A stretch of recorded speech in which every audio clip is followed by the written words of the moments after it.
आला उदल के पिता और चाचा। अच्छा, देशराज और बछराज। हाँ, देशराज बछराज। हाँ, दोनों को जंगल से लेके आए थे। हाँ हाँ, जंगल से लेके किसी पेड़ से भी उनका जन्म हुआ था, बांस के भौरे से। क्योंकि हमारे जो पिताजी थे, हाँ हाँ, तो वो एक कवि भी थे। हाँ, कवि थे। हाँ, कवि थे, तो वो कविताओं में उन्होंने एक आलखंड लिखा था। अच्छा, हाँ, जो पूरा प्रतियां उसकी मिलती नहीं है। हाँ, पता नहीं कहाँ गुम हो गई हैं। पर हमने भी उसे पढ़ा है जब 5 या 6वीं क्लास में पढ़ते थे। उसके बाद मांडवगढ़ के राजा आए, उन्होंने चढ़ाई कर उसके पहले की बात है कि जो मतलब शंकर जी और पार्वती दोनों जा रहे थे। अच्छा, वन से गुजर रहे थे। हाँ हाँ, तो उन्होंने देखा कि एक सिंह और एक बछड़ा दोनों मरे पड़े हुए हैं। अच्छा, हाँ, और वो भी पास पास में। तो इसका कारण क्या है? सिंह और बछड़ा दोनों, बल्कि सिंह को नहीं मरना चाहिए, बछड़ा को मार सकते, बछड़ा को मरना चाहिए। हाँ हाँ। तो उन्होंने देखा कि ये बात क्या है इसमें।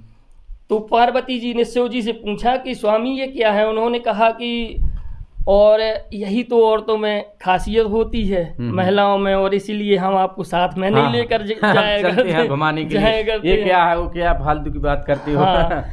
तो उन्होंने कहा नहीं नहीं, ये बहुत प्यारे लगते हैं दोनों, और इनको जीवित कर दो। हाँ हाँ हाँ। तो शंकर जी ने कहा उस रूप में तो नहीं जीवित कर सकते हैं हम, और दूसरा मनुष्य शरीर धारण कर देंगे, दोनों कर देंगे। बताओ फिर। तो उन्होंने अमृत डाल करके दोनों को जीवित किया। एक को देशराज बनाया, जो सिंह था उसको देशराज, और जो बछड़ा था उसे बछराज नाम दे दिया। उन्होंने पूछा स्वामी हम क्या करेंगे यहाँ पर, हमको क्यों आपने कैसे प्रकट किया है, कैसे याद किया है। तो उन्होंने बताया कि आपको ये काम करना है, क्योंकि जो महाभारत पिछली हो चुकी है, उस महाभारत के पूरे योद्धा यहाँ आ रहे हैं, तो आप लोग भी उन्हीं में से एक हो। तो अपना दायित्व तो आप अब निभाएंगे, क्योंकि उस समय जो पूरी लड़ाई नहीं हो पाई थी वो अब होना है।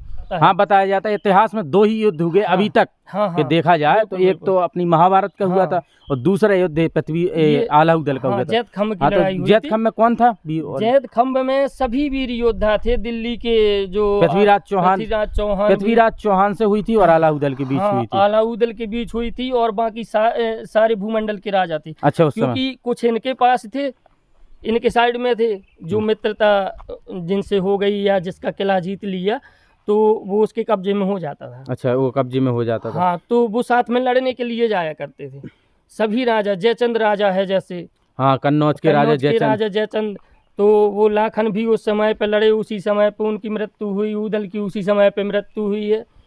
और वो लड़ाई कहाँ पे हुई थी? लड़ाई सब यहीं पे नदी बेतवा के आसपास में, मतलब महोबा के अराउंड यहीं पर होती थी। वो तो ज्यादा, जब पूरे बामनगढ़ का राजा गिरेगा तो उनकी फौज कितनी होगी। हाँ, बामनगढ़ के राजाओं को हराया था चारों तरफ फैल गई। इसलिए वो बामनगढ़ के राजा इकट्ठे हुए थे कि आला उदल उस समय बहुत चर्चित थे। बिल्कुल, उनसे कोई मुकाबला नहीं कर पा रहा था। तब भी पे उनकी विजय हासिल हुई थी, बता रहे। जैसे आला ने बता रहे कि पृथ्वीराज को मारने की कोशिश की। देवी आई थी। अच्छा, देवी आई थी। हाँ, देवी आई थी। तो उनका एक खाड़ा था देवी का दिया हुआ ही, बाण था, मतलब खड़ग, तलवार, कि अगर उसे निकाल लिया आल्हा ने तो फिर धरती बचने वाली नहीं है। तो उसे निकाल रहे थे, तो देवी ने रोक लिया हाथ के, मत निकालो इसे, नहीं ऐसा मत करो आप, और इस सृष्टि के नाश हो जाएगा। क्योंकि जब उदल की बता रहे, उदल घायल हो गया था, तो तब आदल को गुस्सा आई।